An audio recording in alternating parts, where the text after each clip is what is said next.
Let's do this. What is up, YouTube? Hey, I didn't even know I had the speakers on, y'all, all that time over there where they be all right with We Are the World, We Are the Children. What's going on, man? Speaking of the children, 𝗟𝗡𝗡𝗞𝗦 is speaking back after the moms done said something. We behind, y'all, because the moms done said something, then Ali done said something, now the sister done said something. Man. And I've been trying to get my work done. So without any further ado, hey, y'all hit that subscribe button, hit that bell. Let's check this bad boy out. We did half of it before. It's time to open everybody's ears so that they can hear the truth, Lord. Let nothing be twisted, confused, Lord. Just let the truth do its thing, Lord. Father God, I ask that anything that I say, Father God, be filtered through your word. Let everything that I say only match up with your word and with your truth, Lord. Let nothing of myself, my anger, my selfish ambitions, let nothing from me, Father God, pass through my mouth to the people, Father God, but let everything be from you. And we just give you the praise and the thanks in your name. Amen. Amen. Today is National Sex Trafficking Awareness Day. We're doing a virtual march. Started yesterday, and it'll go through till tomorrow.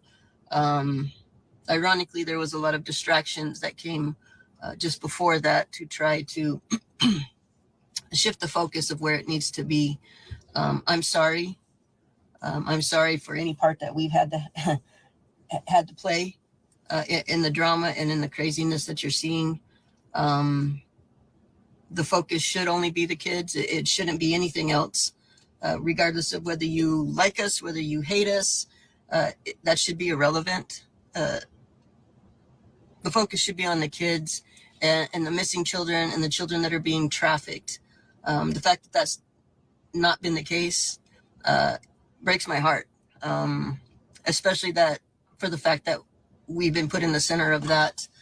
If you are here and you are hoping to hear some drama and some tit for tat and some mudslinging, I hate to disappoint you. This is not going to be that. But I did want to come out. I'm seeing places where some people are having confusion on events and things that happened and where we stand and who we are. So I wanted to clear a few of those things up. So give me a minute. I had to make some notes. The amount of craziness has been overwhelming. It's too much to keep up with.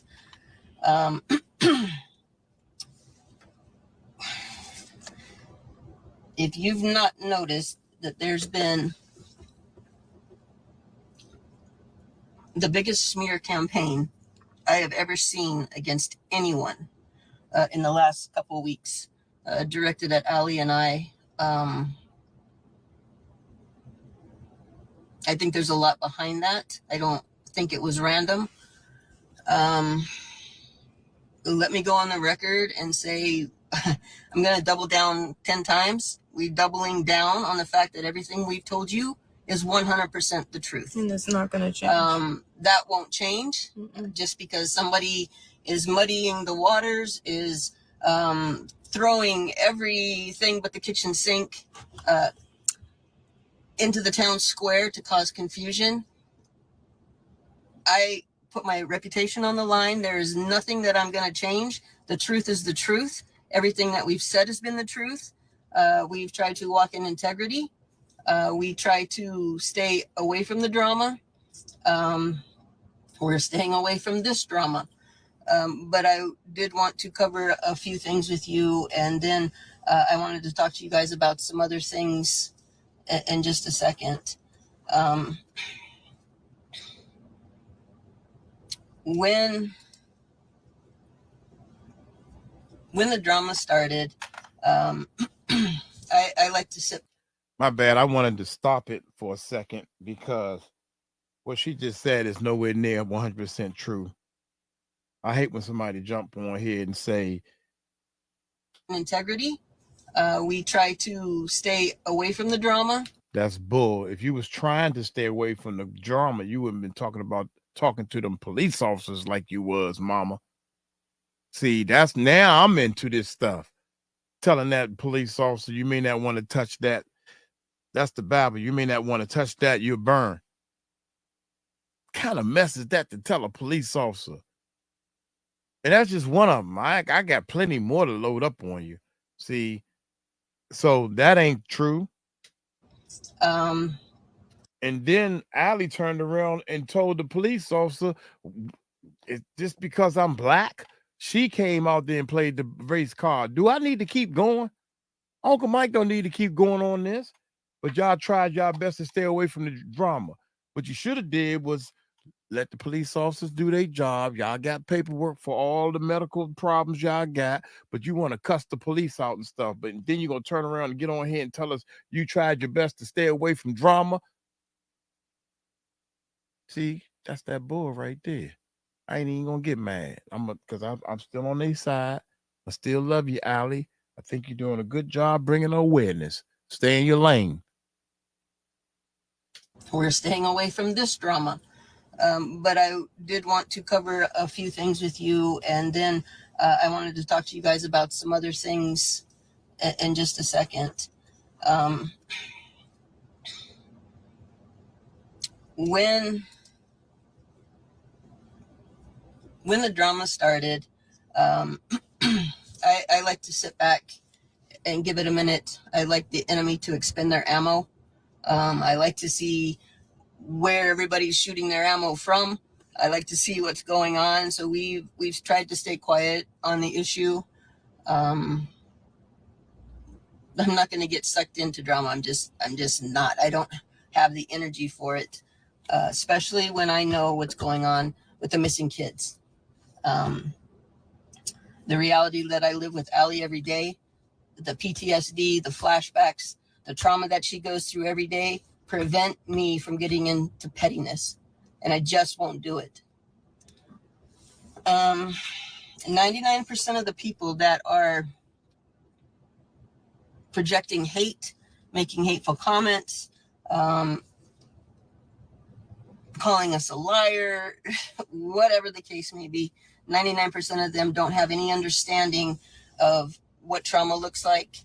They don't understand what SRA is, that's satanic ritual abuse. They don't understand how that plays into trafficking. They don't understand about DID. They don't understand about MKUltra.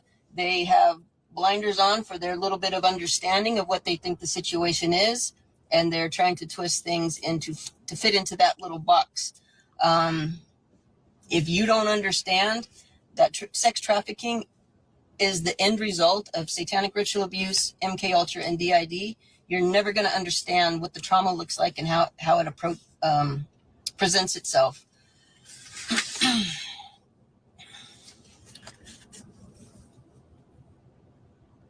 There have been, I can't even call them half-truths. There have been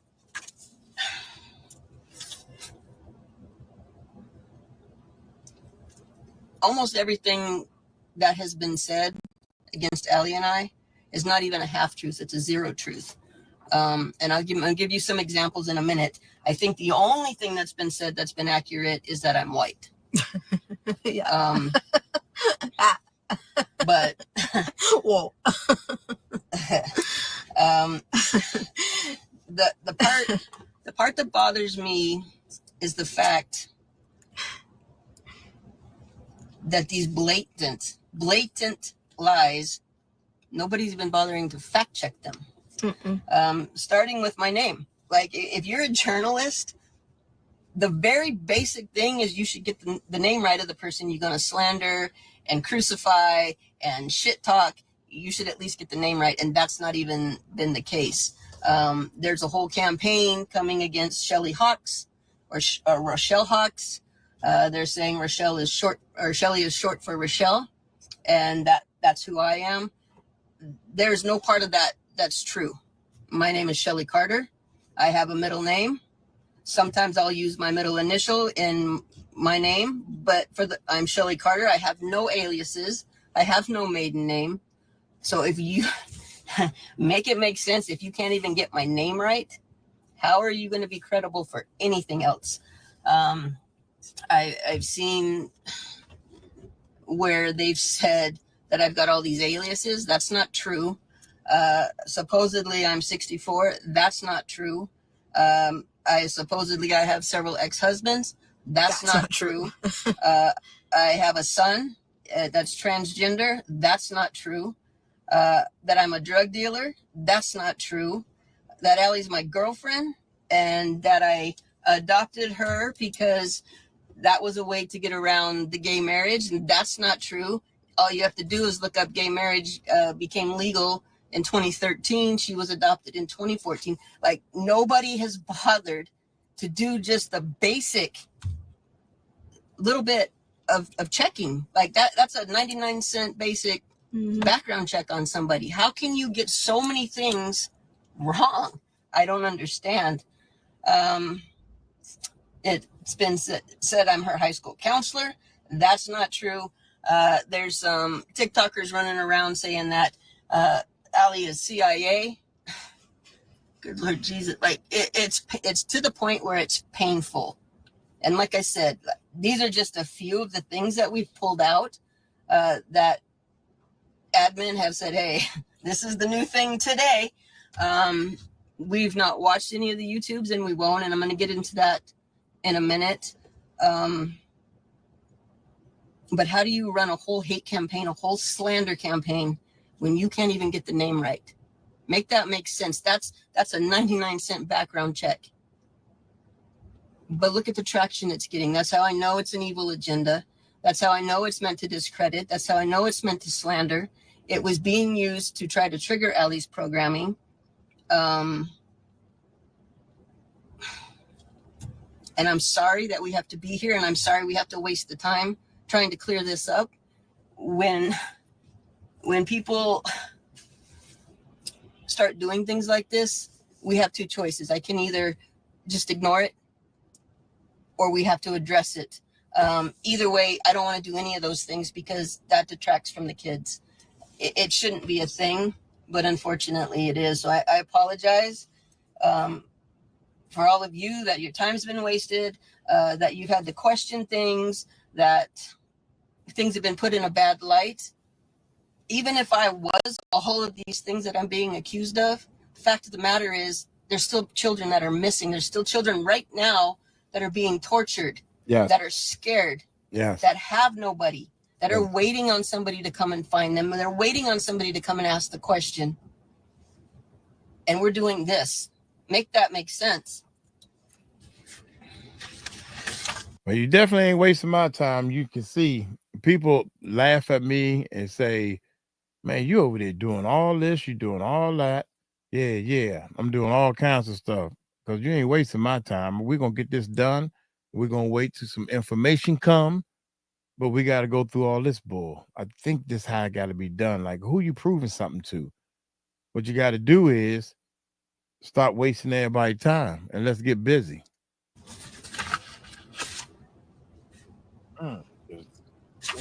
This table ain't never looked this clean. Allie's name changed. I'm trying not to jump around. I'm trying to go in a logical order.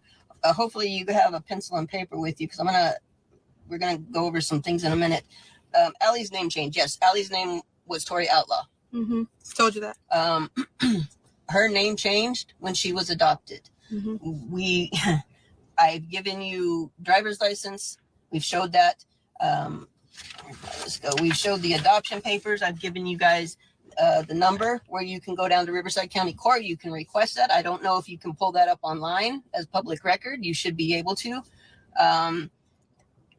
It's been said that Allie's not adopted. That's not true. Mm-hmm. I have an adoption paperwork. You can look it up for yourself, but tell me why nobody's bothering to do the basic. Just a very basic check, a name check. Check the adoption. That's public record. Okay. What difference does it make? I hope that lets you know the level of evil that we're dealing with right now. If you have pen and paper, I see a lot of people are getting kind of confused on the timeline. When you're dealing with dark evil, there's usually a lot of witchcraft and there's a lot of different types of things involved. And there are demons that will twist things and cause confusion over things that shouldn't be confusing. So that's why I wanted you to have pencil and paper. I'm going to go over a timeline so you guys can kind of see.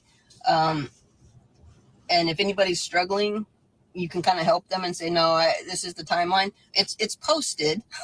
We've posted it before. But apparently there's a blindness or something with any of the information that we've posted, or people are saying, well, it's not true. I don't know. I'm at a loss. Just make it make sense.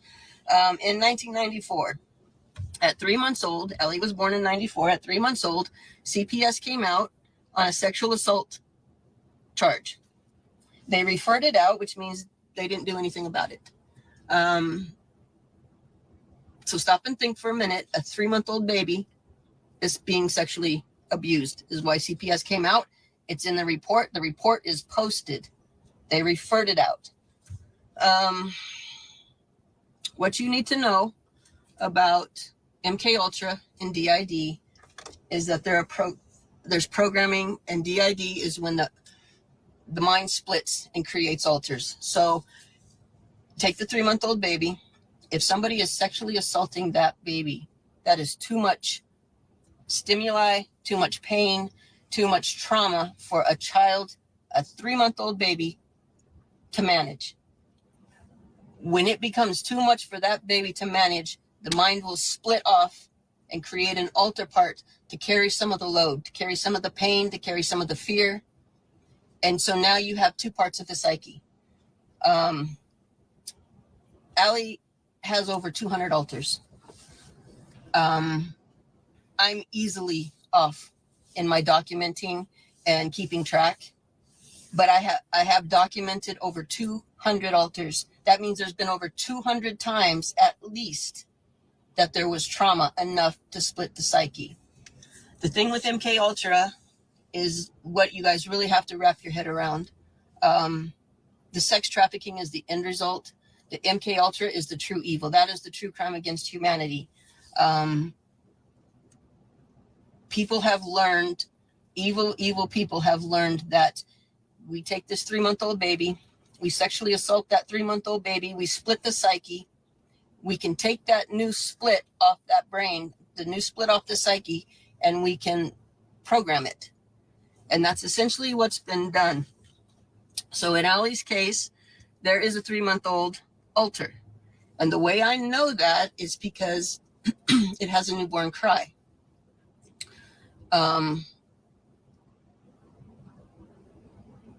Do you know when a baby cries? When you have a newborn baby, that distinct baby cry, it has that.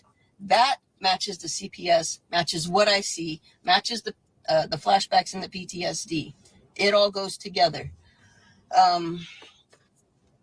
Moving on. In 2006, when she was 12, again, there was sexual trauma. There was stuff in between, but I'm kind of just trying to hit the highlights so you guys can have a timeline and understand. When CPS was called out, they did not take Allie into CPS. A report was made, and I have copies of that. It's in insurance all over the United States. It's documented. I have the whole CPS file.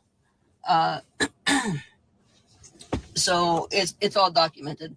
At 12 years old, there were more issues. 12 years old is the age of accountability. So if you go back and look, like if you have ever been to a drug and alcohol rehab, or if you've ever been around people that are addicts or whatever the case may be, and you say, when did you start doing these things? The majority of the time they're going to say, I was around 12, because that's the age of accountability. That becomes a target for a child. So if you have 12-year-old children, protect them with your life. But anyway, at 12 years old, the kids started running away. The 12-year-old alter started running away. On her 12th birthday, birthdays are satanic rituals. If you've heard Allie talk before,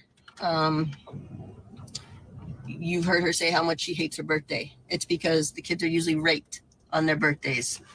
The birthdays are usually a ritual done against the kids. I'm going to come back to the 12-year-old alter in a minute. There was at 14 years old, she started going to the mental hospitals, and she started being suicidal. At 15 years old, she went into CPS custody, and started to be trafficked to elites. Late in the 15 and into 16, she started being trafficked to elites. She has 14-year-old alters. She has 15-year-old alters. Out of the 200 alters, over 200 alters that I told you, there's only 4 that are over the age of 18. The bulk of her alters and the bulk of her trauma are 18 and under. So a lot of times, you can tell where the trauma was done because the kids kind of, when the alter splits off, they're kind of frozen in time in that situation. So the 3-month-old alter stays a 3-month-old alter. So you can kind of track and pinpoint where the trauma came from. When she was 15 years old and was about to be put into CPS custody, that's when we crossed paths. I was a mandated reporter, and she started reporting to me and telling me, this is what's going on. This is what's going on. I was a mandated reporter. So I started writing reports and turning them into CPS because that's what I was supposed to do. She kept telling me things, and I started writing reports. They started getting irritated because every time she writes a report, they had to move her homes. They had to write reports. If there were other kids in the home having problems, they had to move. It became a problem. I became a problem because I was telling and I was reporting, and I was kind of holding their feet to the fire, and making them address the issues. They told her she was not allowed to contact me anymore, that she wasn't allowed to use the phone, the whole gamut of stuff. She, during that time when they would take her phone, she would beg strangers to use the phone so she could contact me and say, hey, look, this is what's going on. The father in my house is doing this. My social worker is doing this. And because I'm a mandated reporter, I'm still reporting. So we started clashing, CPS. We started clashing with all kind of stuff. At the time, I wasn't aware of how deep things ran. I wasn't aware of what I was dealing with. I just was taught in school, you're a mandated reporter, this is what you got to do. And that's what I was doing. In 2010, she was in CPS care at the beginning of let me back up. In 2015, she started being trafficked to elite. She was in CPS care, and she started being trafficked to the elite. 2009. Yeah. I'm sorry. In 2009, when she was 15, she started being trafficked to the elite. Listen, write that down. Don't freak out. We're talking to you. Yeah. Listen for a second. Go back. You got your paper, right? So you got 3 months old, the CPS report. She never went into CPS care. They referred it out. They said, we checked it out and everything's okay. The 3-month-old was being sexually abused, but we don't see a problem. So when she's saying to you that she went to CPS, or there was CPS at 3 months old, she didn't mean that she was in CPS care at 3 months old. There's a report made. I have it. Several people across the United States have it. If you want to contact CPS and ask for the records, ask them. They have it. So I'm trying to give you guys a timeline because a lot of people are getting confused. And instead of trying to figure out where the breakdown might be, they're just calling Allie a liar, and that's not okay. So in 2010, when she was 16 years old, she got auctioned to Russia, to a Russian man. That's when she ran and was missing from CPS care for over a year. We good? We clear? In 2011, about there, give or take, I don't have the exact dates, but around 2011, CPS placed her with me. They told her, I kept petitioning them, please let me take her. She's missing from your care. Let me take her. If you can find her, I will take her. They finally, in 2011, said, all right, if she comes in, she can go with you. I think she was 17 about that time. Mm-hmm. So she came in and they let her be placed with me. Pause, Mama. So let me just reiterate one more time. 2009, 2010, I was in elite trafficking. In 2010, I was sold to Russia and I ran. I was on my own in 2010 until 2011. I left Child Protective Services custody for a year. I went missing. Are we all together? This is an interactive portion. Can you give me a little? You got me over here? Are y'all good? You got that? Anybody confused? No, seriously. Seriously, is everybody good?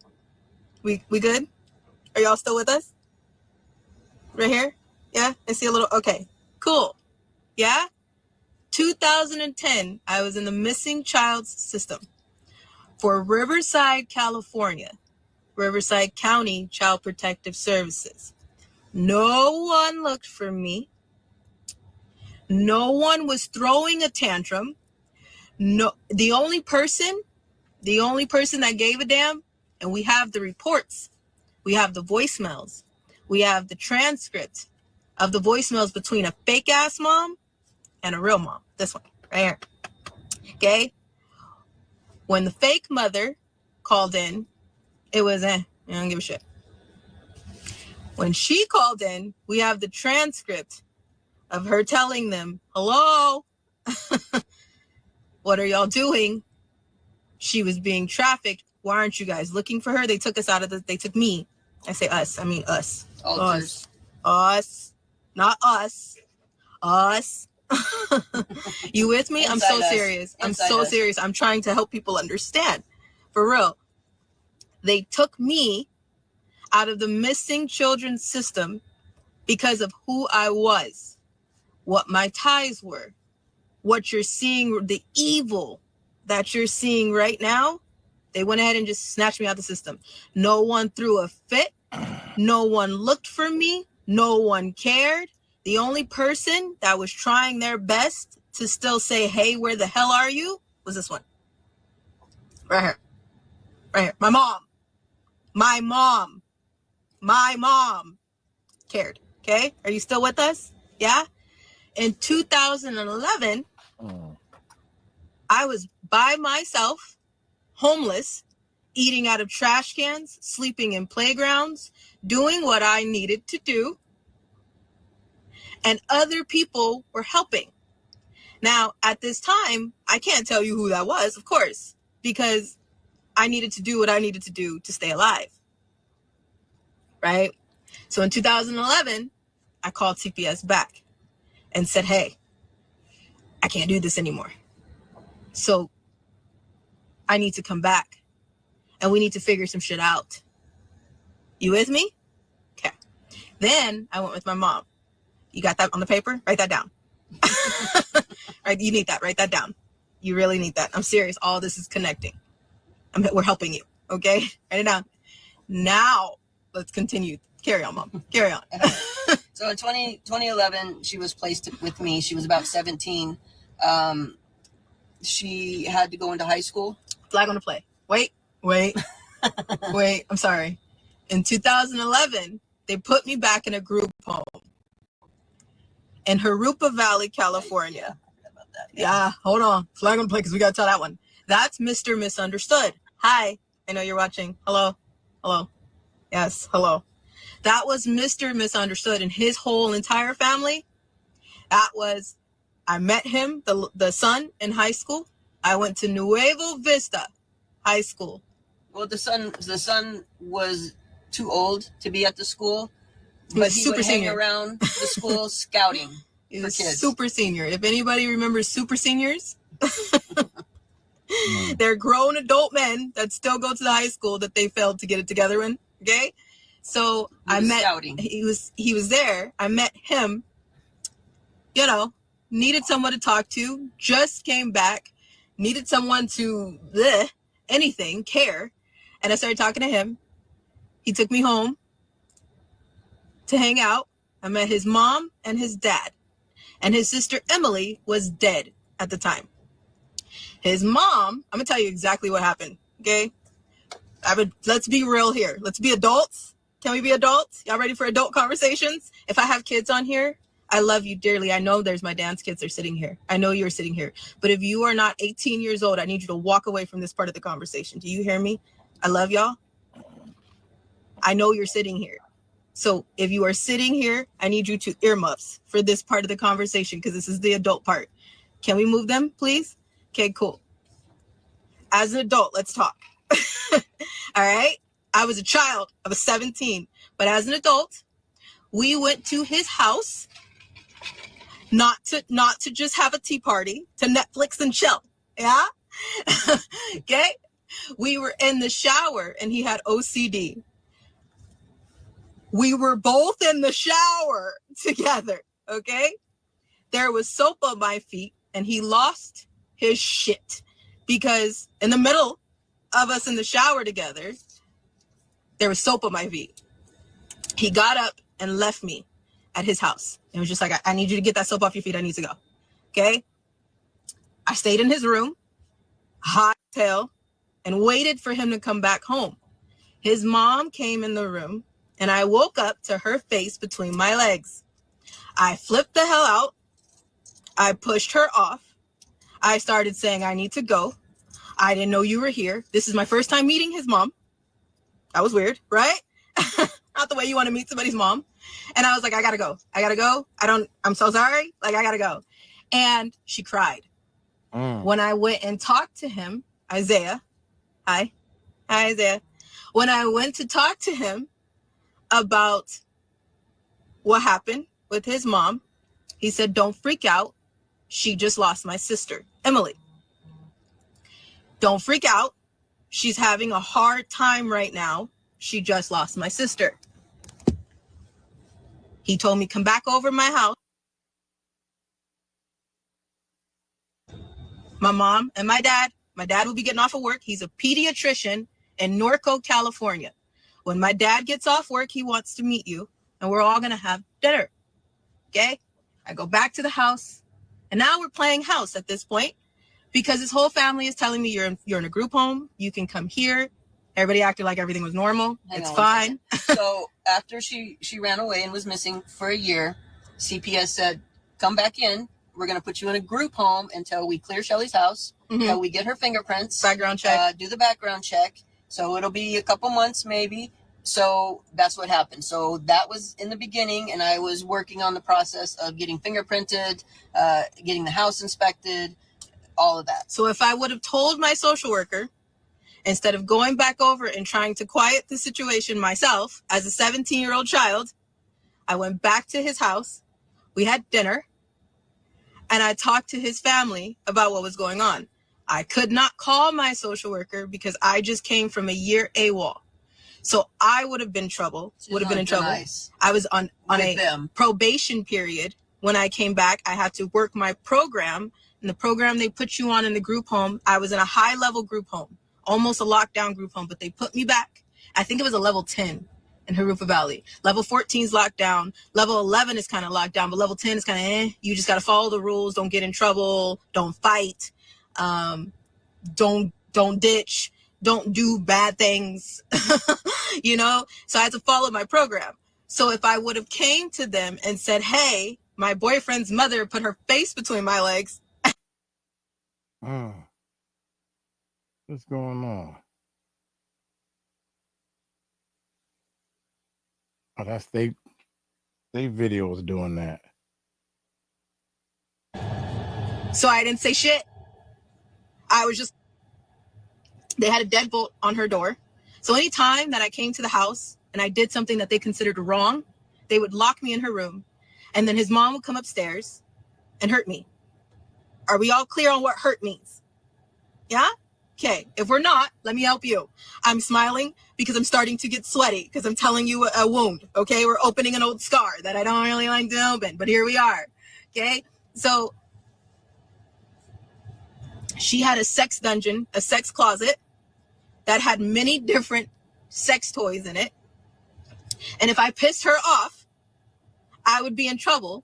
And when he got home, he was a pediatrician. He had these little brown bottles that he would bring home with drugs in them. They would sometimes give me those drugs, put me in the bathtub, and we would all be in the bathtub together until one night they drowned me, and then he had to resuscitate me. And we'll talk about the bathtub programming in a minute. Finally, I had enough, because after 3 or 4 months, they told me they were going to adopt me. I started telling my group home staff, like, hey, if you see him, I don't want to go with him. I could not go with my mom because we had supervised visits. So at the time, I could not call her. I could not do anything until it was a supervised visit. So it was usually once a week. Like, they have this whole process that you have to go through. Mm-hmm. So while the fingerprints were doing their fingerprinting thing and the background check was background checking, I was allowed to have 1 hour a week visits with her, and then that gradually increased to 2 hours, to 3 hours. As long as she wasn't getting in trouble, we could still have the visits. So it was a lot. But then my boyfriend, his mom, his dad, or anybody else could pick me up. I had day passes. If you are familiar with foster care, there's something called a day pass, and there's something called a community pass. Okay, the day pass, you can leave for, like, they say 4 hours. Your social worker gives you 4 hours to just go walk around the city, to go do whatever you want. But in that 4 hours, you need to do whatever you're going to do and get back to your group home. A community pass is you can leave for the day. You can get a bus pass from your social worker if you'd like, and you can do whatever the hell you want to do. However, I had to have supervised visits with my mom. I could be in the world doing whatever I wanted to do, dealing with people like this. But if my mom came to the house or called me outside of our ordered supervised visits, then that was wrong. After a point of dealing with, what happened was they made a party. They threw me an engagement/adoption party. I've been proposed to and engaged so many damn times. It's crazy. It's thick. And if you're looking at this ring right now, because I know a lot of you are, it's a purity ring. I've been through so much hell that I haven't had sex in 10 years, 9 or 10 years. Don't want to. That kind of negates the pregnancy thing, but that's a whole. Yeah, that's a whole other situation. That's a whole. I was just fat. It's just fat. But I can't get pregnant. Everybody knows that because I was raped in a closet by someone's boyfriend when I was still in this bio family's home while she was in the bathtub. Okay. Again with the bathtub. So the bathtub is a theme, and we're going to talk about that. I was raped with a hanger in my own closet. So no, I can't have kids. Everyone knows that. I used to think that was a bad thing that everybody knows that, but it is what it is. I can't have kids. It won't work. So no, I'm not. Man, I don't know if she can or cannot, but again, what difference does it make? So far, we got 35 minutes of what difference does it make? Where the kids at? Where the tunnels at? Can we get some work done? Pregnant. No, I'm not married to anybody. I'm married to Jesus. It's a purity ring. Okay. But after the adoption/engagement party, and all these people came over, and everybody was saying, congratulations, you're going to get adopted. I almost lost my shit. And his mom threw a glass off the sink, off the counter, and said I did it. In front of everyone, she told me to go upstairs. I was in trouble. Went upstairs to Emily's room. And while everybody was downstairs, I got in trouble from the sex closet. Are we still together on what happened? She didn't take me up there to have a stern conversation. Do we get that? Okay, cool. After that, I went back to my social workers and I was like, I can't do this. I cannot do this. They're going to kill me. Okay. And I've been lying to you about being okay. I'm not okay. You have to do something now. She told me, wait a minute. The paperwork is in process. At 17 years old in 2011, I took off. I ran to my mom. I called her and I said, I don't give a shit what anybody says. You can call the police to meet me there. I am not dealing with these people one more time. I'm coming home. I called my social worker. JS, you know who you are. I called my social worker, Miss Strout, Miss Castro.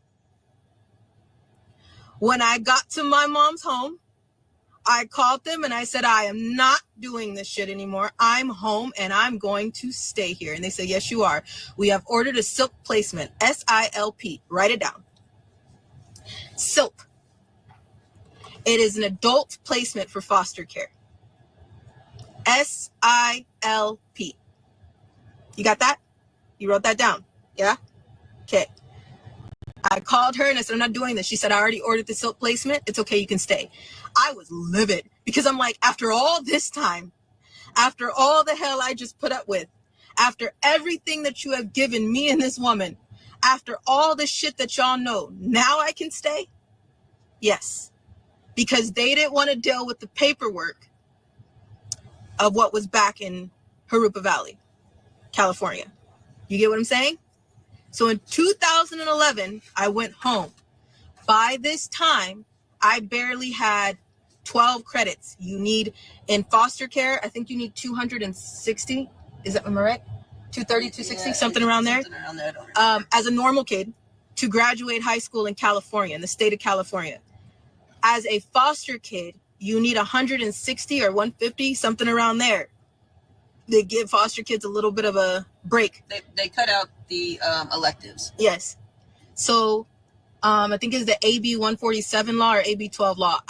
Those are probably two different laws. Just look them up. I don't know which one is what. Don't quote me on that. But point is I didn't have enough credits to even be a senior. Okay. In 2011, I went home to my mom after all that happened, and it was time for me to graduate high school. I had to shove 4 years worth of high school in 2011 till 2012 in June is when I was supposed to graduate. They told me I was not going to make it. There's no way you can make it. You only have 12 credits as a senior. I graduated 2 weeks before my graduating class because from 7 o'clock in the morning until I could barely keep my eyes open, I did all my work because my mom told me I had to. My mom was like, I'd be damned. You are not going to be a statistic society. We are not doing this. You are going to graduate high school. And then my teacher at Summit View High School, are you with me? Summit View High School is where I graduated from. My diploma is up on my series on 𝗟𝗡𝗡𝗞𝗦.com. That series was made by everyday people. Don't get crazy. Okay. We don't have white hats. We don't have people working with us. It is just me and her. Okay. Plus everyday people. All right. So if you go look, my diploma from Summit View High School in Riverside, California is up. And in that time, I graduated 2 weeks with honors before.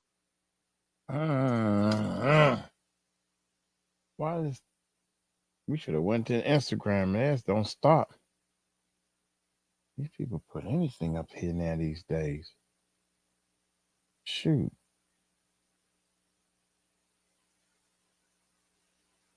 Look here. It's before my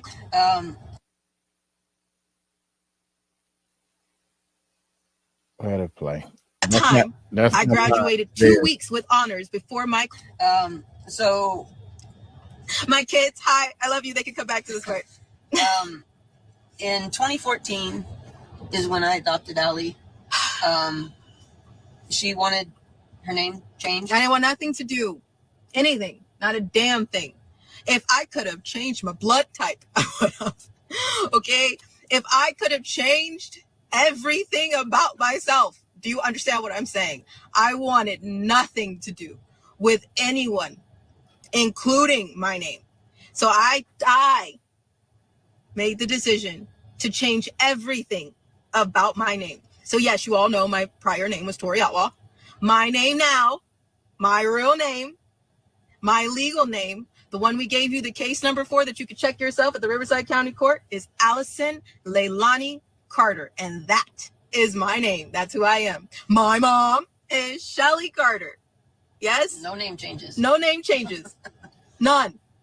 I changed my name because I said my real mom and my real family, I'm a Carter. So for those of you who can't logically 2 + 2 = 4. That's what happened. If there's nothing nefarious, there's no big. I know people want that to be. I know people really want that to be because people couldn't fathom how a black child took off from the most racist black people that you will ever see. I want you to say something real quick about these black people that I had to be in. Black Panthers that I had to be a part of. Okay, they are the most racist black people, and I understand. You guys know that with this Black Lives Matter issue, there's a lot of black people who honestly believe that white people are the problem. They don't feel like they're the problem. No, they're the most racist bunch. If we want to talk about a race war, they're the most racist bunch ever. There's few and far in between of black people that are not racist. Thank you to the angels that are a part of this army that I am talking to. Yes, but you will see for yourself, and you have seen for yourself, especially if this matches you, this skin right here, if this one matches you, then you will see for yourself how racist. There's a lot of very racist black people. We shouldn't have to have this conversation because we all bleed red. But unfortunately, in the world that we live in today, I have to tell y'all this, and like you don't already know. Yes? Who, I want to know, who has been a victim to some very racist black people? There's some racist white people. There's some racist Mexican people. There's some racist Indian people. It goes on and on and on. Well, I'm Gen X. It's either you're an asshole or you're not an asshole. I don't give a fuck what color you are. Asshole, not asshole. But if you get down the line, it continues. Yes? So you'll see for yourself who has an issue with white blood. You'll see who has an issue with this color right here. By the way they talk. Listen to them. Follow along carefully. You will hear it. You will see it. And you will see how no matter what you say, no matter what happens, they're the ones that white person, that white man, that white woman stepped in and did what you couldn't do, what you failed to do, what you didn't have the balls to do, what you should have been doing. But instead of admitting that, instead of taking accountability, instead of being responsible for your wrongs, instead of knowing that you fucked up, you want to blame somebody else. And it has to be a color issue. When in reality, it's a humanity issue. It's a heart issue. It's your issue. So if you're hearing that, if you're witnessing that, if you've been a victim of that, I'm sorry. Well, as a black woman, I'm sorry. As a strong black woman that knows the definition of a human being, I'm sorry. Do you hear what I'm saying? As a woman, as a black woman who knows that I bleed red, just like this woman right here, just like you that's sitting on here that probably doesn't understand what I'm saying because you're sitting from somewhere else and you speak a different language, I'm sorry. Because I've seen many kids that weren't just black, that weren't just white, that weren't just Mexican and Indian and Hawaiian, and the list goes on, that have been in the middle of this bullshit. But that's the first thing somebody wants to holler is the color of their skin. They don't holler what's wrong. They don't want to talk about what didn't go right. They don't want to talk about who's at fault for what the fuck happened. They want to talk about a color issue. But in reality, it's a heart issue. It's a you issue. But you want to blame somebody. So we jump on a slave bandwagon. But we don't talk about the real slavery that's going on today. Okay? So before you guys, some of you are like, this is a race. It's not a race issue. It's not. But someone wants to make it that way because they're weaponizing people. And majority of those people are, guess what? Black. Majority of the people that you see that are calling for death threats on this woman are black. The majority of the people that you see there's a few minions that are white. Trust and believe that they got problems. They just got problems. But the ones that you, the ones that you see right now that won't stop their bullshit, majority of them are black people. Are you with me? That are, one of the angels, he's Asian. One of the angels had to tell me that's the first time I've ever seen a black man take up for another black woman was to have the balls to talk shit on you. That's the first time I've seen a black man actually talk about another black woman, was to take them down. The only time that I've ever seen God damn, man, why are we spending so much time on the race? Come on, Ali, man. I'm getting okay. You made your point. Your mom's white. You made that point. Why the heck are you spending so much time on racist black people? Somebody told me that black people got a right to be racist after what we've been through. Okay, if they right or not, we're still talking about. I'm trying to get some information here. Another black man have the balls to stand up for another. And she was the first one to pull that card. She was the first one to pull the card when the police officers pulled them over. Why are you doing this? Because I'm black? Girl, you're the only black person here. Your mom is white. Maybe we doing it because she white. And the grandma white. You don't want you playing the race card too hard, girlfriend. I'm just saying. I mean, I understand your point, and you should have been off of that. My point is, where the kids at, man, or where the tunnels at, or how can we do to help this situation? Black woman is the few that we know that are in this army. That came from an Asian man.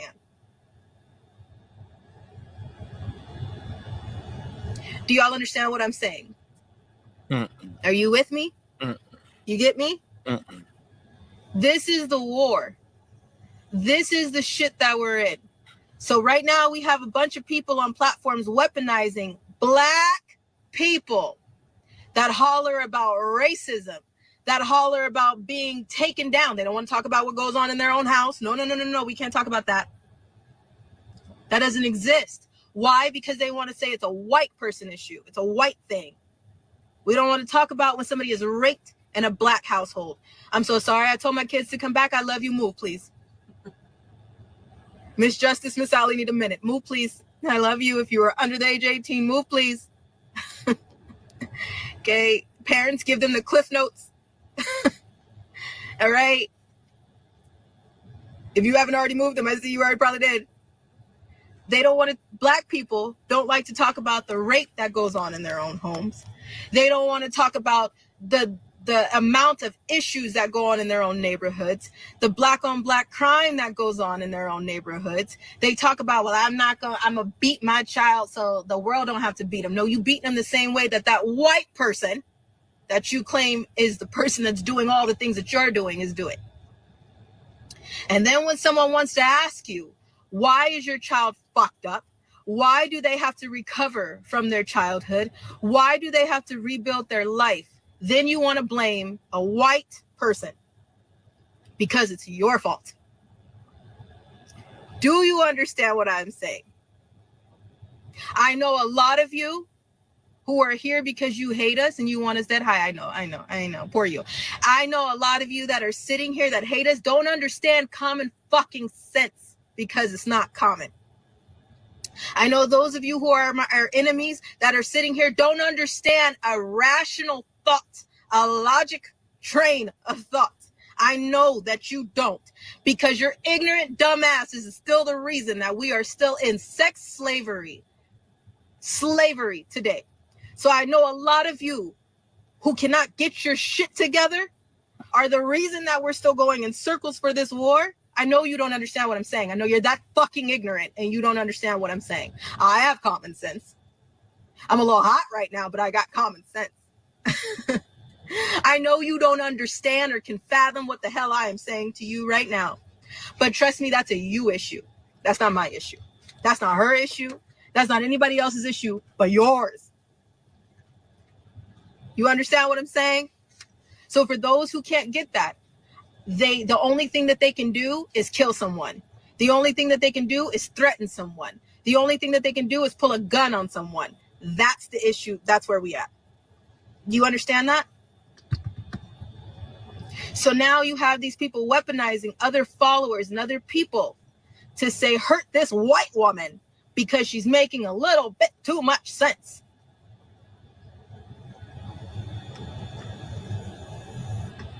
Racist, pathetic, simple-minded, stupid, spineless, sorry son of a...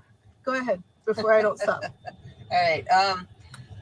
The other thing I saw people getting twisted on was the video clip when Allie was in the bathroom and we were sitting on the floor. I understand a lot of you don't understand intense trauma and what that looks like.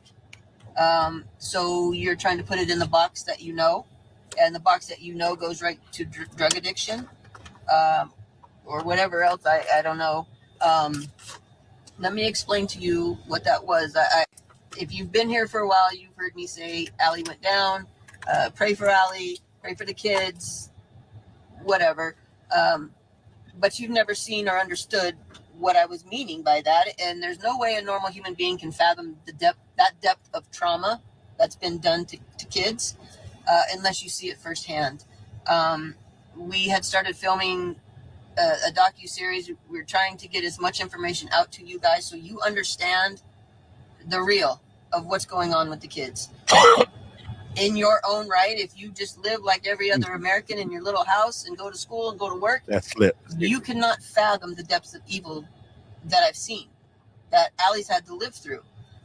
So we are trying our best to show you what that is.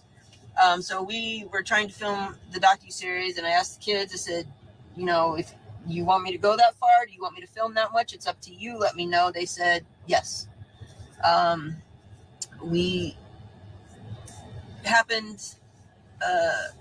an angel staying with us. She's been with us quite a bit over the years. And I don't know what happened that night. Let me just go ahead and go there right now. When Allie first came, the first 2 years that she was there, I was up with her from 9 o'clock at night till 6 in the morning, and she would have graphic, violent flashbacks of things that had happened.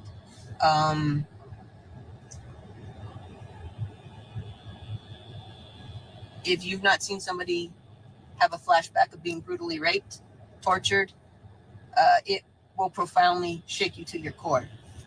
For my moms out there, that when you get a sick kid and you're up all night with that sick kid, that usually lasts a day or two. What was going on with Allie at that time? We were up every night, all night long, because she was having flashback after flashback after flashback of rape, torture. So that's what I mean when I say she goes down. There's times where she will just drop to the floor and hit her head. It's not a medical issue. We've been to so many doctors. We've had everything evaluated 3 or 4 times. It's not a medical issue. It's a trauma issue. Because of so many alters in the system, there's sometimes the system will kind of, I don't know how you want to explain that, but the best way I can explain it to you is the system will glitch. So what you were seeing in that little clip was the system glitching. And the way that looks is that altar after altar after altar after altar after altar will come up in succession. There are deaf altars. There are altars that are blind. There are altars that are autistic. There are altars that speak other languages. I told you before, there's over 200 altars. Most of them are children, little children. When they split the psyche, when they purposely abuse them, when they programmed them, they can call them up. So if you are being sex trafficked and you have MK Ultra and DID, your buyer can say, you know what? I want a 5-year-old autistic kid to rape tonight. And they can call that altar up out of the system. That's the whole purpose of it. It's to feed fetishes. So I was on the floor with Allie. a deaf kid came up, a autistic kid came up. We had been dealing with that for going on 2 hours, and the angel that was with me will help me, but most of the time I'm by myself. So when somebody's there to help me, they'll start reading the Bible. They'll go put worship music on for me. We had been doing that. It had been about 2 hours. I asked her, I said, you know what, pull your camera out real quick. Just take a short little clip. The kids had told me before that they were okay with that. When they finally came back and were tracking better, they got the footage, and it was up to them to do whatever they wanted with that. They chose to show it because people need to see the depths of evil being done. It saddens me and sickens me that people are trying to say that I'm drugging 𝗟𝗡𝗡𝗞𝗦, that it's a drug issue. When you answer questions and when you respond to survivors like that, that lets me know you're probably not in a position to help other kids. If you can't figure out what's going on, if you don't have any compassion for that, if you can't understand the depth of the trauma that's been done,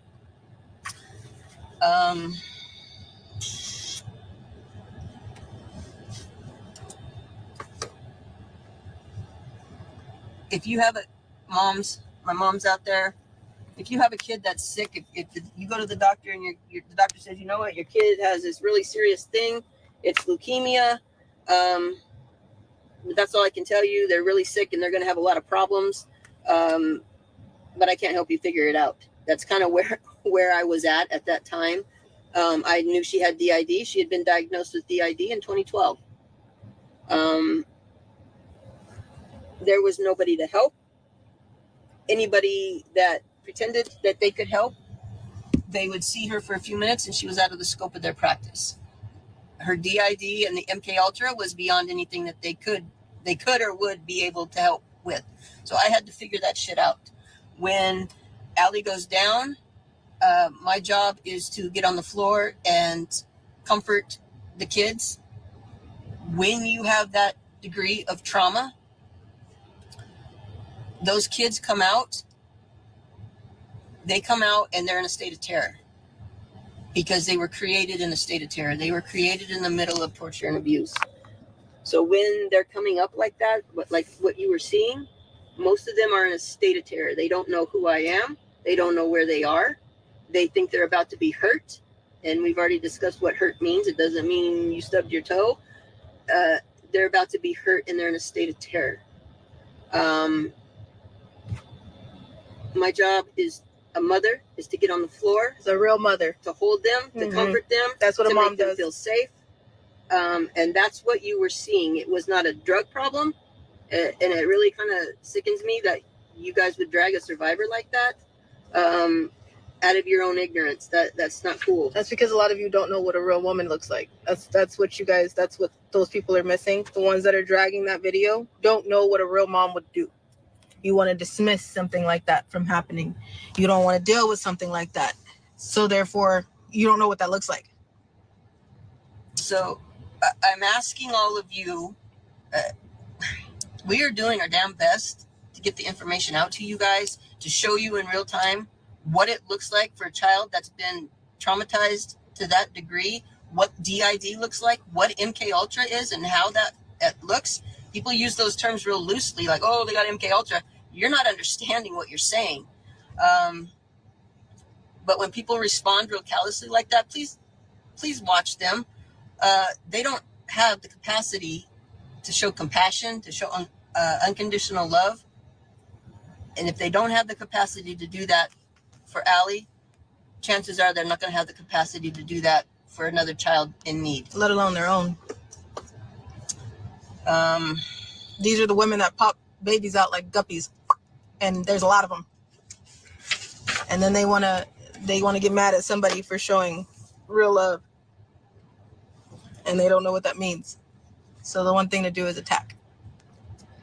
When 𝗟𝗡𝗡𝗞𝗦 came, all that trauma was already in place.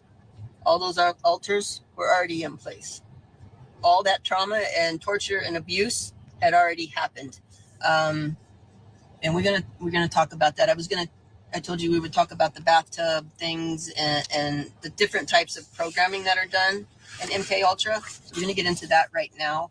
But again, you got your paper. Allie has over 200 altars. Out of those 200 that I've documented, 4 of them are over the age of 18. That's it, 4. The rest of them are 18. Actually, the rest of them are 17 and under. So I'll let you do the math on that. There are more. I can guarantee you there are more altars than 200. I just haven't had the opportunity to document them all for various reasons. And if you're... Go ahead. I can? Okay. If you're sitting on Facebook right now, you're witnessing threats come through the comments. This is why we turn the comments off on IG. But Queenie, hi honey, you want to threaten Amy Silver. I know that these emails that you're putting up are not her. You guys make up so much shit. So here's the thing. Amy is a grown ass woman. She was in pictures with me. That's what people are trying to do. Amy is a grown woman that happened to be in a picture with me. I want everybody to take a guess on what color she is and why they're threatening her in these comments. Take a guess on what color she is. Huh? Everybody? Who wants to take a guess on what color Amy is? Do you want to take a guess? Do you want to take a guess what color Amy is? Anybody? This is an interactive live. You guys are... The thing is, though, what I'm happy for is I hope that somebody holds a lot of these people accountable. No violence. I'm not inciting any violence. We don't incite any violence. We don't work like them. They've threatened everybody. They've made lies about everybody. They've said they're going to hurt people. They said they're going to get rid of people. That's their only comeback when their ignorance is showing. Your ignorance, your horns are showing. Okay. So when you said white, yup, she white. Mm-hmm. Now guess what color this person is. That's threatening her in the comments. Go ahead, take a look. Go ahead, guess. That's the sad part. Now, this is not a race issue, but this is what I'm talking about. Okay? We're going to ignore this person because this person needs some type of education, even though they can't hear. But ignore them because that's the problem with these type of people, even the celebrities, down to the little. I told you it wasn't just the top. You're now looking at the grunts, the bottom of the barrel, the bottom of the shoe, the scraping off the ground. You're looking at it. You're watching it. You're witnessing it. Slave traders at their finest. Slave traders that are just like a demon that can't help themselves. You're now watching them crawl out of every dark corner like a cockroach that they came out of. You're watching them and you're seeing how they work. If this is the amount of time, amount of research that you can do on a person that's in a picture with me, why can't you do that amount of stuff for the children that are missing? Well, there has been, in the last couple of weeks, there's been almost 40 hours at least. If you can put that much time into threatening grown people, imagine what we can do for the children. Imagine what could happen if people put this much work into how much you want to kill me. Imagine if they would put that much work into talking, let alone looking for children.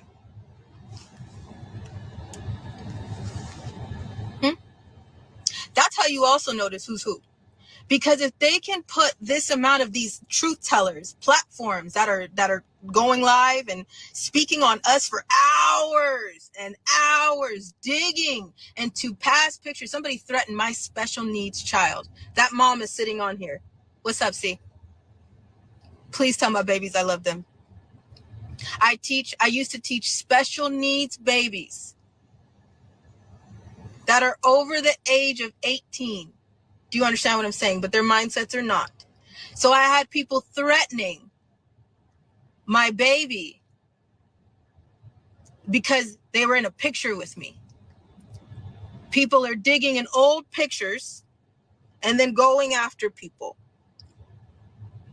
If you could put that much time into things like this, how come you can't do that with the local children missing in your area? This is Human Trafficking Month. I don't, even if it wasn't, every single damn day we've been fighting for kids. We have not wavered from the truth of kids. We are talking about what happened as a kid. We are talking about what's going on with the kids.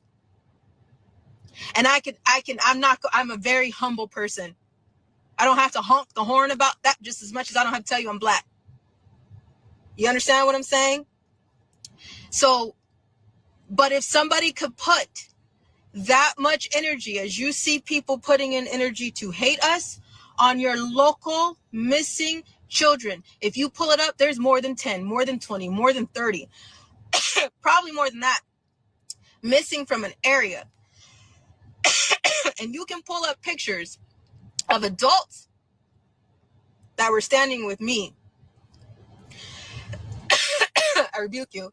And you can do this.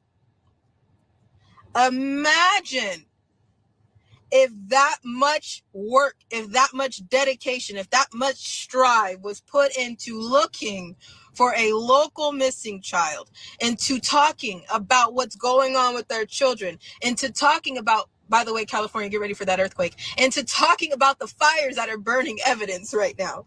If you could do all of this, and then the lies that they make up too. You're sending a lot of people different ways. If you guys actually look into these emails, names, these are different people. That's how much their lies don't even hold weight. Go ahead, look up everything that they're saying. Dig into it. You won't find us. Why? Because it's a lie.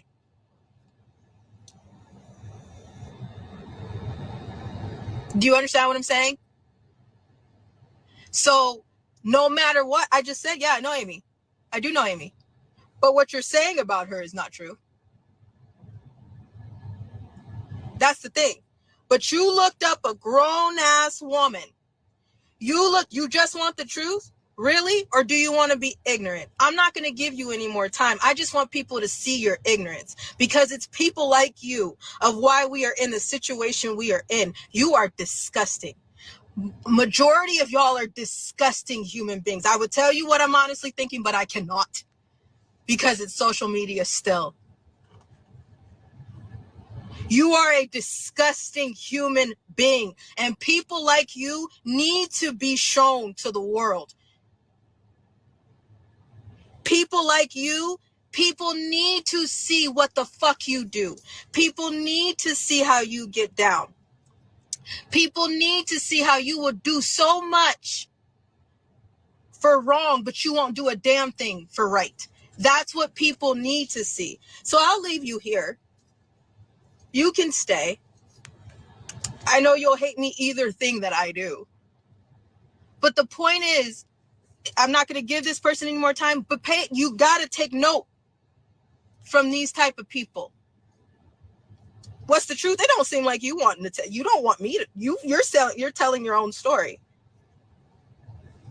Don't start asking me now like you give a shit. Don't do that. That's gaslighting. And you guys have been through enough gaslighting for over 40 hours of bullshit.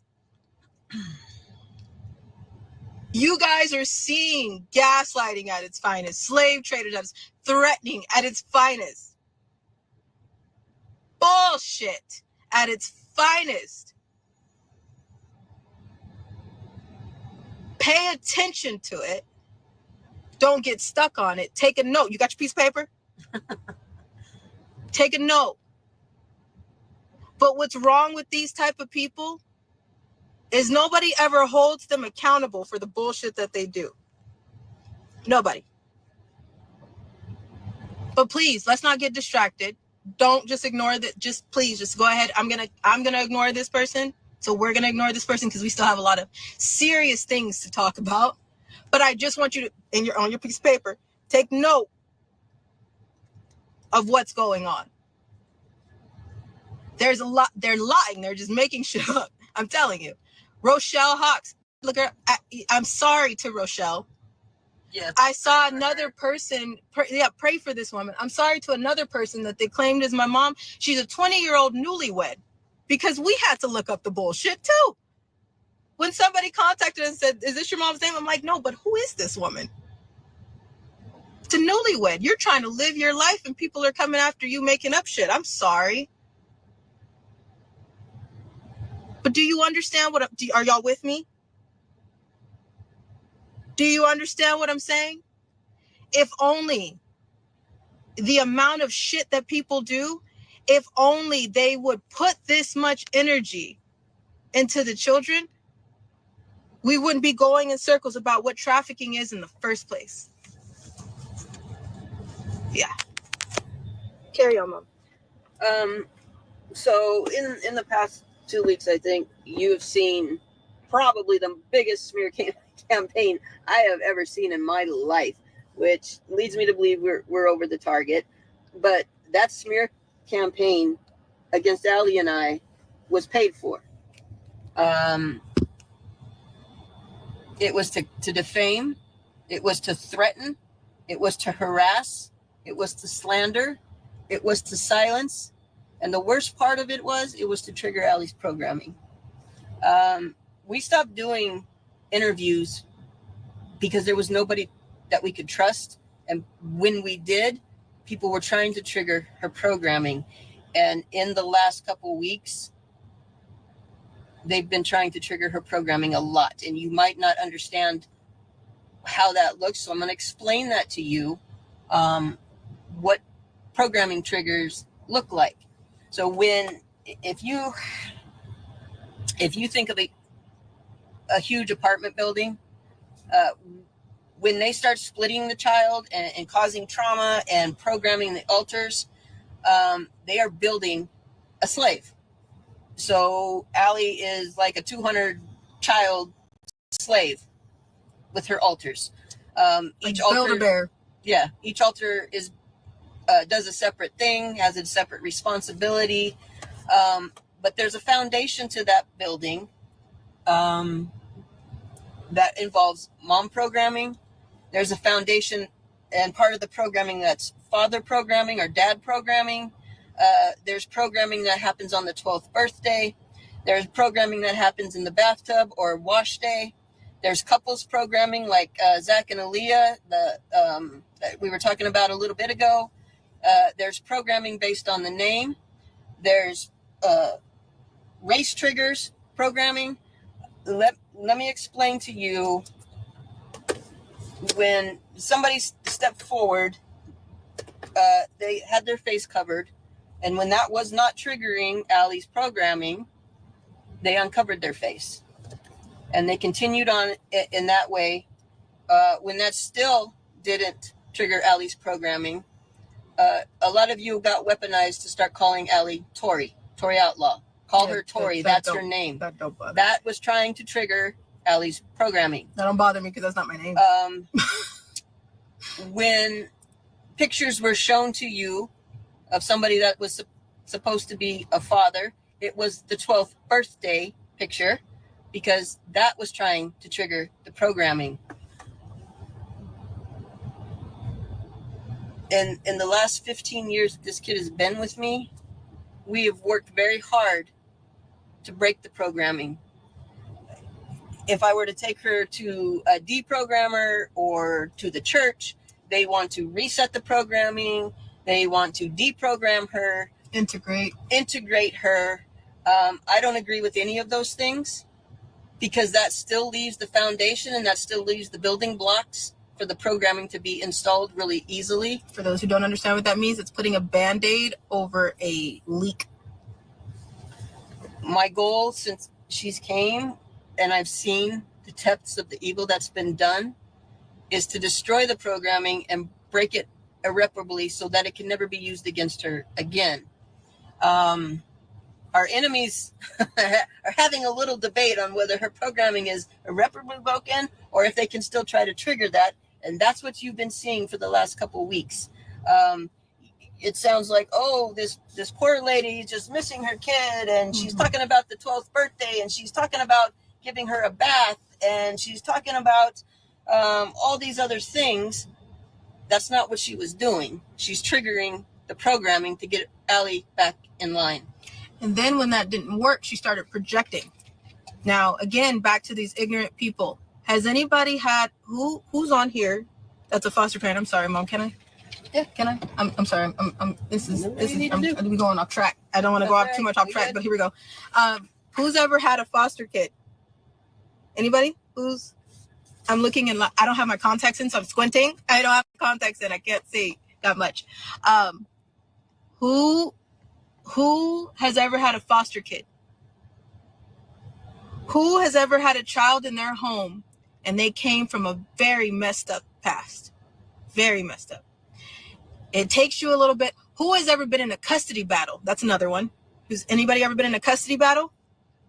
And the parent that they keep giving them to is the bad parent. And when they finally get back to your home, it takes you a little bit to get it back into their mind of what this actual schedule is, what's really going on, what we need to lay off the sugar for a second so we're not bouncing off the walls.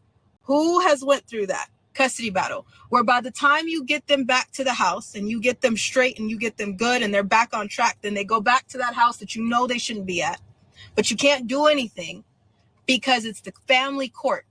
And family court is built on family issues. The only way family court stays in business is if there's an issue within the family. Do you understand what I'm saying? Are y'all with me? That's their currency. Family problems. That's the only way that's the commodities is the problems within the family. So if you've ever had a foster kid, stay with me. You get them from a very messed up past. And you finally get them in your home. And about 4 or 5 or 6 months later, or however long, the social worker comes and tells them, I'm going to put them on a visitation with their old family, knowing that family is bad, knowing that family didn't take care of that kid in the first place, knowing that the second that you send that kid back, that kid is going to leave everything good that they know. Every bit of peace that they had is out the window.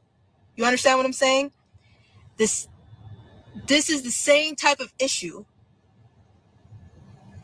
that's going on. When you finally go to talk to the social worker, even the parents, they're projecting everything that they've done wrong to you, because now you've given that child peace.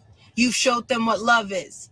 You've educated that child on what real love is. You've given them the right to be free. You've given them a family. You gave them hugs that they never had. You stopped to do what needed to be done so they didn't have to recover from that part of their childhood, right? But then, because that person is angry because they failed to do what they were supposed to do, they start projecting, well, that person's a drug addict. The family's a drug addict. Well, that person's trafficking. They traffic them. Well, that person doesn't keep them clean. When the child came to you, they came in the same outfit and they weren't clean. Do y'all understand what I'm saying? Projection, narcissism 101. Do you understand what I'm saying? Do you understand what I'm saying? Has anybody went through that? Have y'all went through that? Are y'all with me? Where by the time you try to what the heck, I have done everything, and they just gonna throw this child back to the hell that they came from and ignore the fact that I have busted my ass, bent over, backwards, forwards, sideways, went through hoops and fire hoops to give this child some peace. You don't see what you took them from? You don't see when they get back to that person and they're a different person? You don't see that? Do you not see that? Okay. That's exactly the projection, the narcissism 101 that's going on. Do y'all see that? If you've been through it yourself, you can witness it. You can witness it and you can see recognize it. That's my word. Sorry. You get me? Okay. Mom, carry on. Sorry.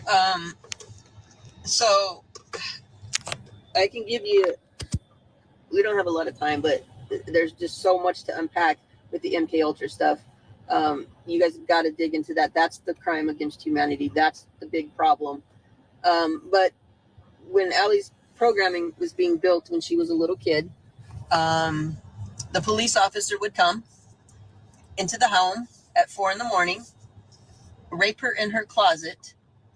The parent would conveniently always be in the bathtub.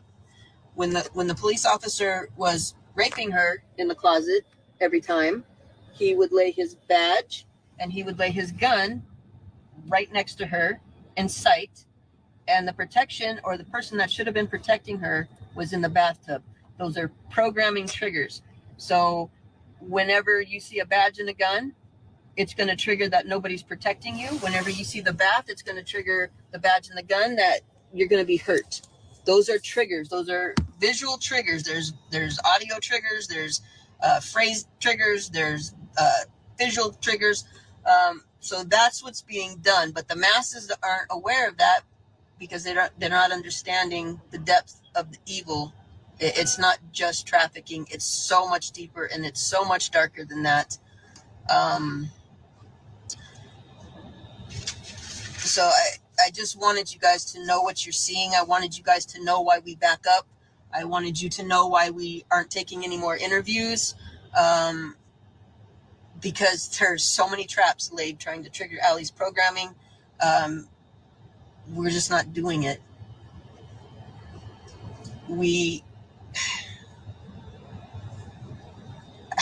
If you just step back and take an aerial view of the last couple of weeks of all the slander and the defamation, it is physically impossible for me to be all of those things. But what's happening is they're just throwing everything, hoping something will stick, hoping something will exhaust everybody to be like, you know what, I can't sort through all that bullshit. I'm just going to go focus on sports, or I'm going to go do something over here. I'm going to take my mind off the kids because this is too much drama. I apologize that we are inadvertently getting drug into that. Regardless if you hate us, regardless if you like us, don't lose sight of the kids, because this is the deal breaker. This is crimes against humanity. What's going on with these kids? When you go back and look at the video in the bathroom, at what I told you was actually happening, when you realize that there's so many millions of kids that are going through that every day, and they don't have anybody to sit with them, they don't have anybody to comfort them, they don't have a stuffed animal to hold on to, it's going to happen to them again tomorrow. I want you to start understanding the fight we're actually in. You're seeing how evil is rearing its head. You're seeing how dark and the fires in California are covering things up and burning evidence. You're seeing evil freak the fuck out and thrash around and try to do whatever it can to right itself. I'm going to shift gears real quick. The last 2 weeks for us have been really heavy and really dark. There's not an easy answer of what to do. We are trying to hold integrity. We are trying to keep the eyes focused on the kids. I don't care if you like me. There's a lot of people that I'm not real fond of either. But that's irrelevant. It doesn't matter what race you are. It doesn't matter what religion, what sex. I don't care about any of that. If we can't come together for the kids, humanity is not going to survive. It's dark and it's deep. For those that are threatening me, my life is not my own. God ordered my birth. God orders my death. You can threaten to kill me, but I've already submitted my life for God to do whatever he chooses to do. My life is surrendered to Jesus Christ. If he lets me continue to breathe, I will continue to speak for the kids. If he takes me home in the next 30 seconds, that's his choice. But you don't factor into that equation of when I live and I die. That's on God's time. And as long as I'm living, I will continue to stand and fight and speak for the kids. For you moms and dads out there, I'm going to go real quick. Hang on 1 second.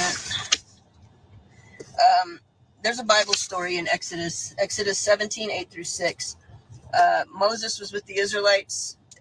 He was with Aaron and a man named Hur. And then there was Joshua. Joshua was leading the army. God told him to go fight the Amalekites. The Amalekites were very evil people. They were practicing witchcraft. They were messing with demonic and sorcery and all this stuff, and they were very evil people. God said, go fight them. So Joshua went down to go fight, took the army down to go fight against them. God told Moses to go up on the hill with Aaron and Hur. When the battle was raging, if Moses had his hands in the air, the army of God was winning. When Moses' arms got tired, they would start to lose. So Aaron and Hur came along beside him and held his arms up so he could continue to fight and they could continue to win. Allie and I are in this fight, whether you stand with us or not. But we need you moms and I need you dads to stand with us and hold our arms up so we can continue to fight for the kids. If you find something in your house, if you have a ball or whatever, if you put that on the counter and every time you see that or every time your arms get tired, if you will remember to pray for us, we will continue to stand for the kids. But we can't do it by ourselves. This is not a one-man thing. The evil against this is too dark. It's too old. This is ancient evil. We will stand no matter the cost, no matter the outcome, but we need help. We need you to pray for us. We need you to hold our arms up so we can continue. That's it. For those of you who there's been rage bait, clickbait, character assassination attempts on us. We have pushed a lot of you back. Y'all know who we are. Y'all know how we get down. Y'all know who we are. For the angels that have met us, we're going to do a chat tomorrow. If y'all would like to come on and just speak about what you've seen, what you've witnessed, you don't have to show your face if you don't want to. But if you would please come on and speak to my dance parents, my dance moms, and my dance dads. Y'all know who I am to the babies. Y'all know who I am. I know you know who I am. From my special needs kids to my dancers, y'all know who I am. I have pushed a lot of you back. I'm asking you to come forward if you would like to. I've spoke to a few of you recently.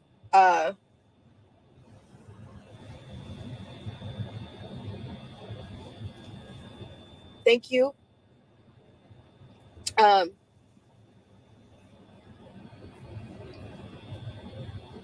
dancers that are not 18 yet. If you want to talk to your parents and you want to tell them about that chat that's going on tomorrow and they would like to speak on that chat, tell them they need to go through me first. You guys still have my number. Text me. If you would like to be on that chat tomorrow, text me first. Do not go through an admin. Do not go through anybody that's saying, oh, I know I can. No, go through me. You still have my number. Okay. I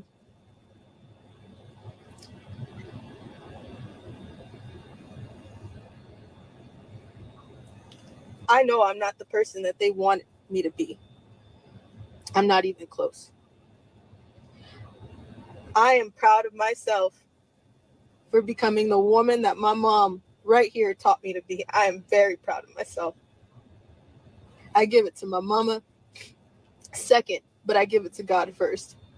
If I didn't move, if I didn't make the decisions that I made, if I didn't get tired, if it wasn't all the torture that I went through, if I didn't go through it, I wouldn't be the woman that I am sitting here as today. If you would like to speak on our behalf, if you don't, that's okay too. I get it. If you're like, listen, I don't want to get in the middle of that. I get it. Keep the baby safe. You know, that's my number one thing. You know, that's where I go to first. You know, that's why I push you back. You know, that's why I've been kicking you off chats, moving you out the way, pulling your pictures down, making sure there's no tie to you. I'm asking you now. This is the time. Go ahead, speak up. If you are okay with posting the truth of me with your child, and that's on you, and you decide to do that, thank you. You know who I am. You know me. That is not something that you can fake. That's not something that you can pretend. I know you know that. So thank you to those who can come and stand on our behalf. Because I know that we don't have to defend ourselves too hard when you know who you are. When you love what you do, when you move in the right way, everything else speaks for you. You don't have to speak, you don't have to say much. My mama taught me that. I overshare, I over defend. I do a lot because everything has always been blamed on me my entire life. Since I was a baby, it's my fault. Since I was a baby, being beat was my fault. Being raped was my fault. Being able to have kids is my fault. Not knowing what to do was my fault. Running was my fault. Trying to kill myself was my fault. It's not my fault. I'm not taking that no more. There are times where I get in a corner. There is. Who doesn't? Who wouldn't after all of this? But I know who I am. I know who my mom is. I know who my God is. So I'm not tripping. If you're like, I can't do that, that's okay. That's all right. I know that eventually the truth will do its own thing because we have done everything that we could the right way. You're seeing people projecting and you're seeing people say there's trafficking involved, but they want to project that to this woman or the 90s angels that have stood on our behalf because they can't fathom people doing the right thing because they never did it themselves. For those of you who just met me under justice, Lottie, I love you. I know you're sitting right here, sis. For those of you who have just met me under justice, Jessica, I know you're sitting right here, sis. Knight Rider, I know you're sitting right here, bro.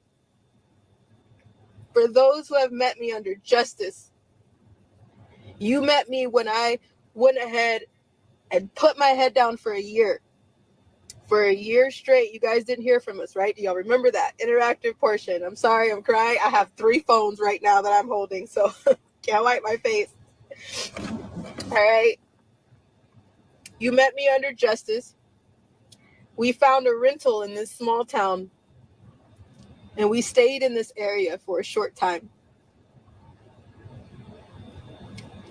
We were able to meet and work with children and their parents. And in this time that I worked with them, we created some artistic things. No one knew me under Allie. They knew me under Miss Justice. It was my stage name for the moment because we had angels that came out, stood with us while we were able to put our heads down for this short time when someone asked me, hey, stay and do what you love for a quick second. And I did. You guys remember when I had the blue hair? Y'all remember that? We took these kids to a place to go ahead and show what they've learned. And in that time, someone recognized me, a few people, and they said, your name is not Justice, it's Allie, isn't it? Yep, that's true. But for right now, I have kids around me and I need to keep them safe. In that time, we created something called Disruptive Demand. We created something called Ward of the State, War Room, a sister's bond. Bullying stops with me nowadays. Whiskey Lullaby.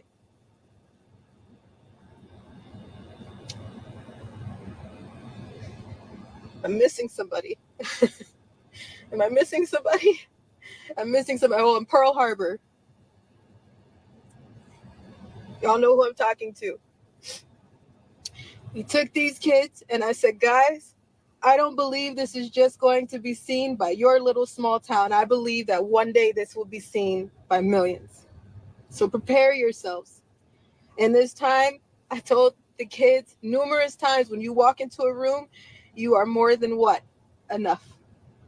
What you bring to the table will always be what? Enough. I had them stand in the mirror and I had them do affirmations because I cared about their mental health more than what was possible of what they can do for this artistic vision. I made sure that they had dinner came out of my pocket that I didn't have, but I made sure because I cared.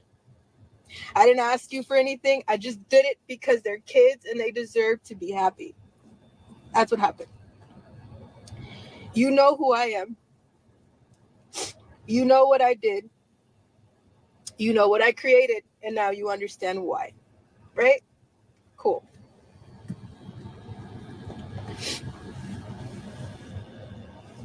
If you would like to get on this chat tomorrow, you have my number. Please text me. Don't go through anybody else but me. I will point you to the right people. If you don't want to do that, that's okay. But heads up to you, someone found that spot. Protect your babies first. Don't worry about me if that's the case. Do you understand what I'm saying to you? And if you don't, text me.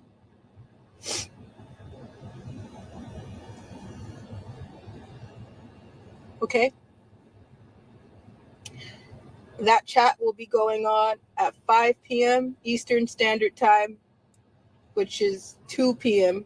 Pacific Standard Time. Okay? If you can make it, great. If you could send in a voice message and you don't want to go live with them, great. Send it to me. Text me as far as a dancer goes, as far as a student goes. I want you safe, but I know y'all are on here. I know you guys are seeing it, and I know some of you are like, let me speak, and I keep pushing you back. I'm telling you right now, I'm not pushing you no more. Go ahead. But if you don't speak on my stuff, just continue to speak for the voices that need you. Be a voice for the voiceless. We said we were doing just this weekend to speak on the children, but this is Human Trafficking Awareness Month. After all the hell and the things and the time that people have taken to slander, to lie, to threaten, to take me, to torture, I think we need to keep going for the rest of this month. The march is now moved. The digital virtual march is now moved to a month long. Please continue to speak and post. Don't let up about the children until the month of January is over. Can you do that, please? Everybody. A lot of you are digital soldiers on here that sit from the UK, Africa, Australia, Greece, Ireland, all of you from all around. I love you. Thank you. But keep this virtual march going for the rest of the month. Don't let up. Talk about the children. Post about the children. Look in your areas and talk about the children that are missing. Utilize every platform that you can to continue to talk about the children. Do not let up because they're burning evidence. I told you that already. Remember, everybody's like, how did you know about the fires? MKUltra. How did you know about the things that you knew about? MKUltra. Now you're going to be asking me soon, how'd you know about the earthquake? MKUltra. California, get ready. It's coming. I can't control it. I can't do that. We're nowhere near California. Warned y'all about the fires, and everybody's like, but how did she? MKUltra. She didn't start them. I didn't start them. I'm over somewhere else. I'm not near California. We have the receipts to where we are too, so don't try that bullshit.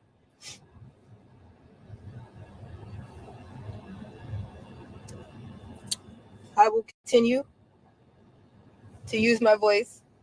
I will continue to fight like hell. And if I fought like hell to get here, trust and believe me that I'm not budging, and I will fight like hell to stay where I'm at.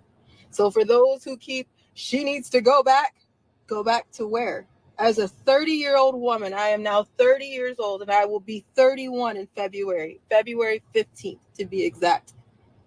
I thank God that I have lived 31 years of life, because as you can see with the evil that you're seeing, I was not supposed to make it past 16. That's what I kept trying to tell y'all.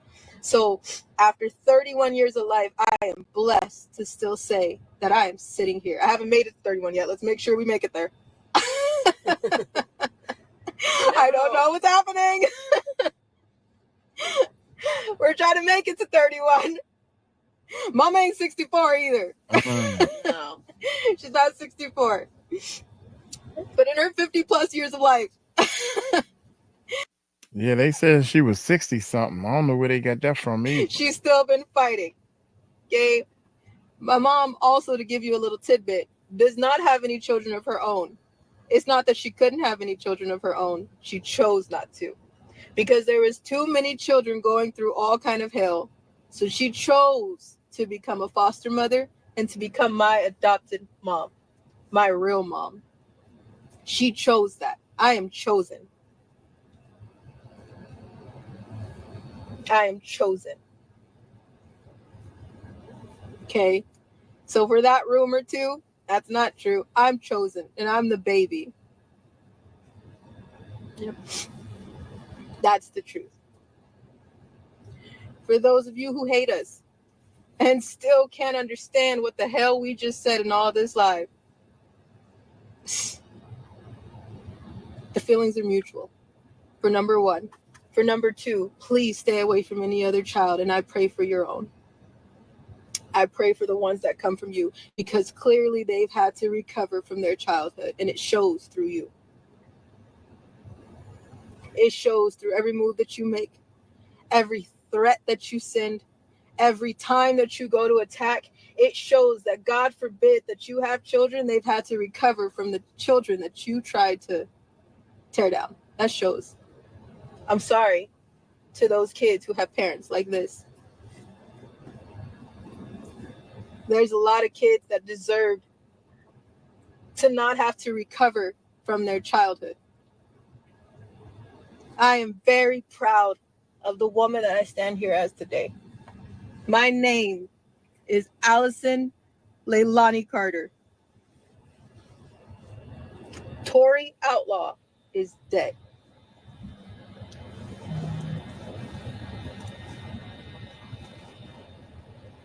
Father God, I thank you for this day. I thank you for this time, Jesus. I know there's so many that don't believe in you, and I didn't give them a warning, God, but I ask that you stand with them. I ask that you let them feel your love. I ask that you show them and put a fire in them to continue to speak on behalf of those who don't know what love is, Jesus. I thank you for the protection that you are still putting around us, God, through every storm that rages against us, Jesus. We sit in this storm, and we know that at one point, Jesus, it will pass. It might take down windows. It might take down doors. It might burn houses. But Jesus, we know that this storm will pass because you said it will. We stand on your word that every weapon can form, but it will not prosper, Jesus. We put on our armor of God, and we continue to stand in the storm, God. We continue to fight for every child that needs us. We continue to speak on behalf of those who can't speak for themselves, Jesus. I put on my helmet of salvation with my mom, my breastplate of righteousness, my girdle of truth, my shoes of peace and readiness, God. I take up my shield of faith and my sword of the Spirit, and I will never stop fighting. In the name of the Father, the Son, and the Holy Spirit, in Jesus' name, I thank you, I praise you, I honor you, and I will forever glorify your name because I've seen what you have done, God. I thank you for keeping me. I thank you for showing me, and I thank you for choosing me to continue to keep going. Jesus, I ask you to please show everybody who you are. Somehow, some way, God, I know that this storm that's going on is not just for us, and it's not about us. Jesus, I pray for those who don't know you. I pray for those who don't want to know you, God, because of whatever they've had to go through, and they think that that is not the person they want to know, God. I pray for those who don't know you.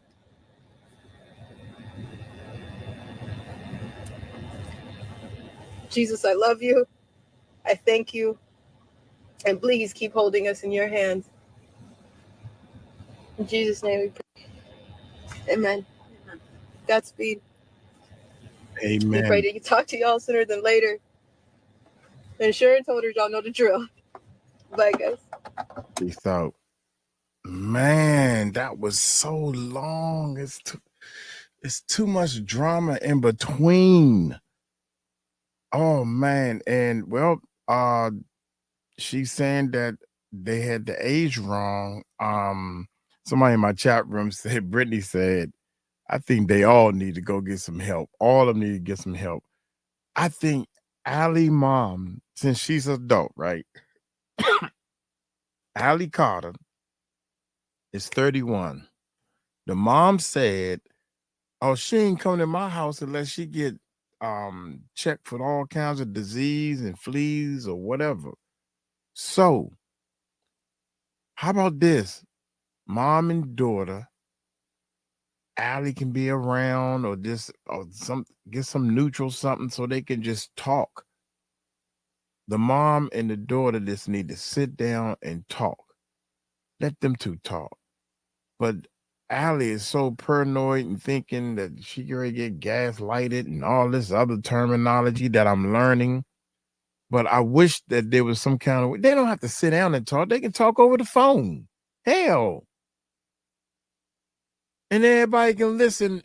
That once the mama and the daddy and the daughters and the kids can listen if needed. Don't let them say nothing. This the mommy comfort.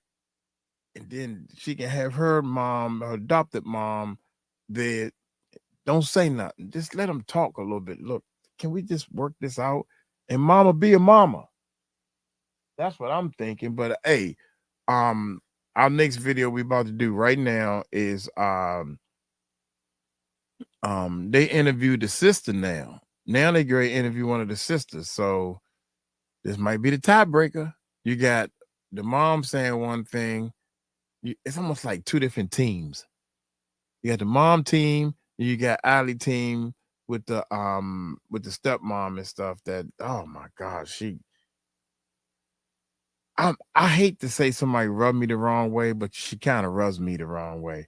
Look here, I'm gonna get on up out of here. Let's see what we're gonna get into. Y'all take it light, take it slow. Tell them Uncle Mike told you so. Peace out.